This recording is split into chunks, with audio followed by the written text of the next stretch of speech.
Good day, Comic Fam. Comics of the Voice here. And this is the Voice's Choices for Wednesday, December 2nd, 3rd, 18th, something like that, in the middle of the week. I have been dying this week from some kind of plague, fever, COVID, death plague. I don't know what the hell it is. Flu, whatever the heck they want to call it this year.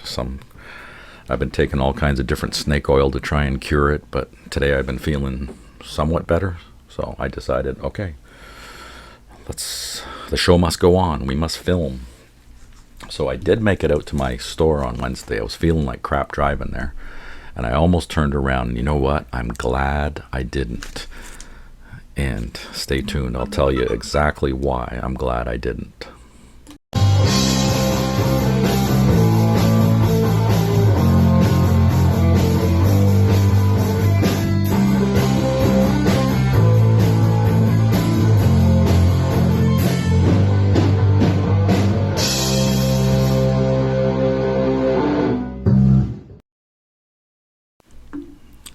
All right, we're back.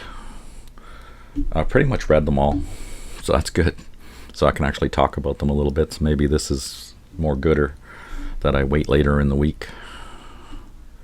This is the only one I haven't read yet. I picked it up. Who does this one? Ewing. So, is it going to be good?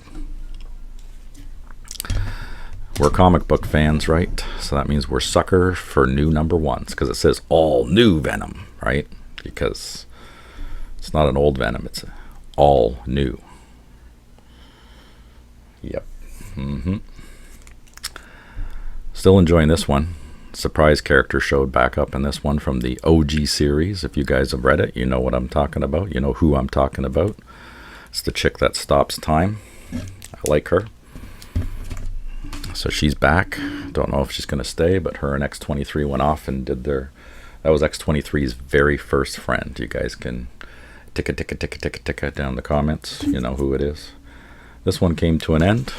It was okay. You know, death, destruction, explosions, gore, weird stuff. So I'm okay with it.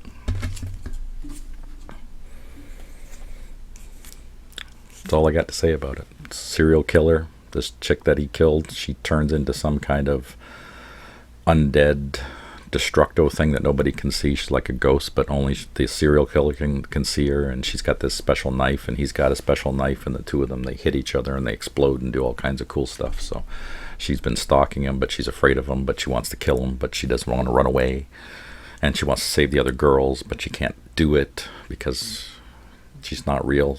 She's a ghost. And yeah, that's what happened. Very destructive. It's all the drugs that got bubbling through me. It's great. It's great. Battle of the Blackstone, Conan. I think this is the end. They resolved everything in the end of this one. I mean, they left it, you know, you can start another story or whatever, but I think it's done. Got Solomon Kane. Got a bunch of other characters. His love came back in this one, so that was kind of cool. He was dead, and then he's back alive again, and they got the Blackstone. They sorted themselves out.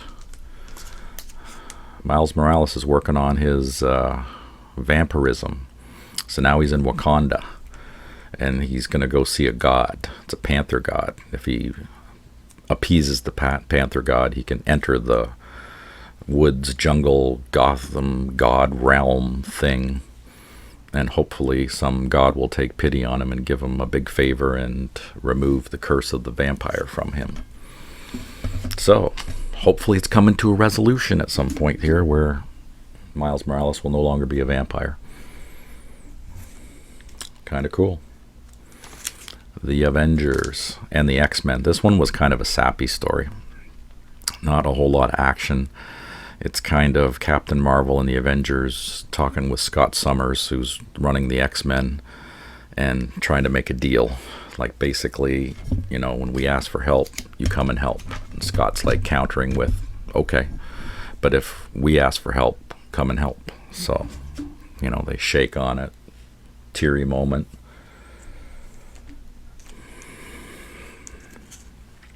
So they're going somewhere. Okay. Okay, I get it. You know, who's my guy? Is it yeah, it's McKay. Okay, McKay's a good writer, so he did this for a reason. So I'm just going with it. Got another copy of this because I'd asked my store to buy one, so they did. He wasn't sure if he was going to get it, so I went to Gotham Central Comics and I picked up the signed copies, and I got a blank one. So now I have 2 blanks. And one signed of this and one of the variants. It's double signed. So when I see Francis Manapul again and the rest of the crew, hopefully I'll get Peter Tomasi as well and Rob Lee. And I'll take my 2 blank ones and get them to sign those. And then another giveaway for... There's going to be a lot of giveaways for signed books. I'm out of my gourd. But, you know, I love meeting the creators. I love meeting the creators, finding out what's in their heads, you know, because they think like us, like the rest of us in the nerd world that read these comics. These creators are just like us. They're us, but they have talent, so they do this. It makes the rest of us all happy. Yeah, the stories suck, but I'm a sucker for the artwork. Like, the artwork is amazing. Well, at least the covers. And then the stories are just lackluster. So, I mean, these guys, they sprung for all this money to do this stuff, and I guess they ran out when it came to the writers and said, you know what, just write whatever. People are going to stupidly buy this stuff anyway just because it's EC and the covers are back. Which also, I was at Worlds Collide, and I saw one of the other guys that runs the place. I keep forgetting the guy's name. I'm going to ask next time I'm in there. Maybe it'll stick, maybe it won't. But he was walking out with an EC shirt. I thought it was like one of the vintage ones. And I said, wow, man, I'd love to have an EC shirt. And he goes, this is brand new. I just got this. You can actually get these. And I went, what?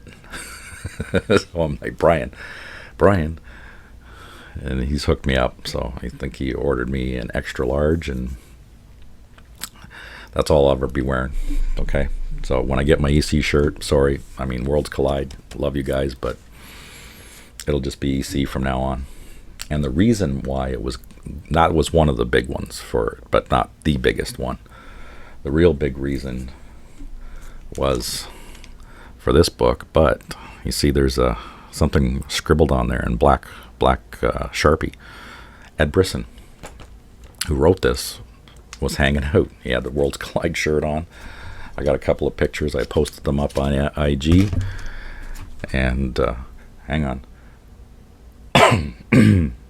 There we go. We're good.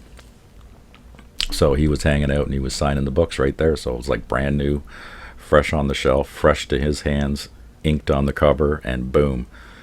And not only did I get the A cover, but I grabbed one of the B covers, and Brian's like laying them all out in front of me. I got like a choice of like the 1 in 10, 1 in 25. He's showing me these other books. There was another artist there too. I totally blanked on the guy's name, the other artist who was signing books though, but I'd seen his stuff before. It was like this witch wearing a witch hat, but it was like a risque. It was almost like a porn book, because she was all, you know, all the stuff's hanging out right there for you to see.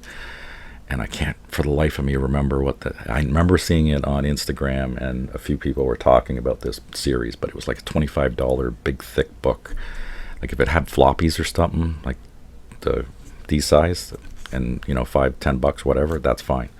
I just didn't want to spend the 25 on it, because I knew, you know, I got my stack of books and getting the signatures was awesome. So I just grabbed the B cover, because, you know, I got to start being frugal. Can't even really see his signature. It's up there.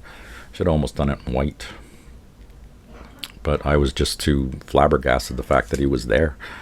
Because I'm at the front talking with Brian, and he's like, you know, Ed's at the back, right? And I said, no. Oh yeah, there he is. All right, cool. Just went back and saw him, talked to him for a few minutes, and boom, new character. Well, okay, I'm not going to spoil it for you guys. You guys can read it and find out. And my last one is Absolute Superman. I know people are going to roast it. That's fine. You guys have your opinion. I love it. I think it's a really cool story. I'm really enjoying it.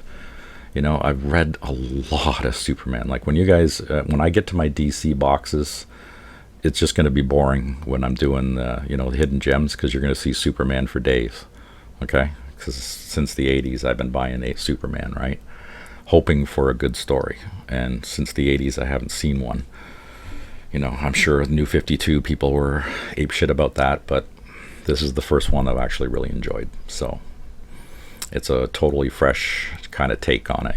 I like this version of Clark Kent in this universe. I think what they're doing with the Absolute Universe is really cool. With the Batman, the Wonder Woman so far in this one, they've been excellent. So I'm actually looking forward to when Flash comes out, Green Lantern, and whatever else they're going to do with DC characters, man. If they bring more back, you know what? Fine. There's nothing wrong with that. That's fine. Yes, I did thumb through. I quickly went through the free stack, and they had another one of these Wonderlit books with all the cartoony stuff in it. It's kind of neat. I don't even know what I did with my other one. This is like the second one that I've picked up. This is like issue 17 though, so I've got like 16 and 17 now. So that might be a new rabbit hole, trying to find the other 15 of these things. It seems like they do get some people that are paying for it to be printed, at least, because I can imagine printing costs are not cheap, especially for this size. And it's glossy paper too, and it's glossy all through it, and it's just weird art. It's the same artist as those little books that I was showing you guys, those itty bitty Tom whatever the hell those books are. But yeah. All right, free books. So I got Criminal, Ed Brubaker, number 3. Couldn't remember if I'd picked that one up or not. Oh, I might have to hang on to this one for what's his face's Anachronic Comics. And we do the Christmas one with Christmas covers. I think that's coming sometime in 20. Oh, and there's another one too. Is this the same? Oh, it's a number 1. It's number 3. So Silent Night, Batman, Santa Claus. Is this like brand new? I think this just came out. I want to say it just came out. This, the A cover. Is that one the A cover as well? Yeah, it is. Okay, so we got 2 A covers. Silent Night. So I wouldn't pay full price for it, but I'll get them for free. It's just a weird series. I don't know why I keep picking it up, but Black Hammer Reborn, number 6. I have no idea about this stuff. Chitara, number 3. Yeah, and that's the B cover, because I did get this series. So when I saw the alternate covers, the variant covers, that's what I grabbed. Buffy the Vampire Slayer, Chosen Ones, number 1. That's the A cover. Stay. What's this one here? This just looks like a Stormbreaker cover. Oh, this is Black Panther number 1. So it's Legacy 213 or something, Stormbreaker cover. So this is like the 8th cover, whatever it says. It's number 8. So the 8th letter in the alphabet. Doing math, figuring out math things, whatever 8th letter of the alphabet is. It's what, A, B, C, D, E, F, G, H. So the H cover. So yeah, I can count. Crypt of Shadows. This is definitely a variant cover, isn't it? No, it says it's an A cover. Wow. Did I have never picked this one up? So I don't recognize the cover. That would have been a good Halloween one. Like, you talk about like the League of Monsters and stuff. That's pretty cool. You got the Scarlet Witch, the Hulk, Daredevil, and Deadpool, along with some kind of mummy monster. Oh, there's Swamp Thing in the background. Werewolf. It's got to be the Mummy. It's the only oddball character, unless it's no, it's not the Invisible Man. It's definitely a mummy. But I just thought, because he almost looks like he's wearing like spectacles or something, and then that made me think of the Invisible Man with the band-aids and shit, and he's got the glasses on, but there's fucked up teeth and other stuff there, so definitely a mummy. But okay, sure. Again, Price is Right, free. I'll take it all day long. So you know what? This has been so awesome. So happy that my old LCS pissed me off so much to make me go back to my OG because things have been, it's where I was meant to be. It's a bit of a drive, but you know what? It's been worth it. Free comic books, meeting, getting books signed. Like, it's insane. My old store never did any of that shit. Never. So, I mean, the guy only cares about profit. This OG, these guys actually, you know, they care about the books, they care about the art, and, you know, the people in the community. So, Worlds Collide, you guys rock. Everybody should go to Worlds Collide. They should become an empire because they do shit right. Yep. That's the Voices Choices. Hope you guys enjoyed. You can bleep, bleep, bleep, click in the comments there and tell me what you guys picked up. Anything cool? And we will see you guys on the next one, whatever that's going to be. I don't know. Take care.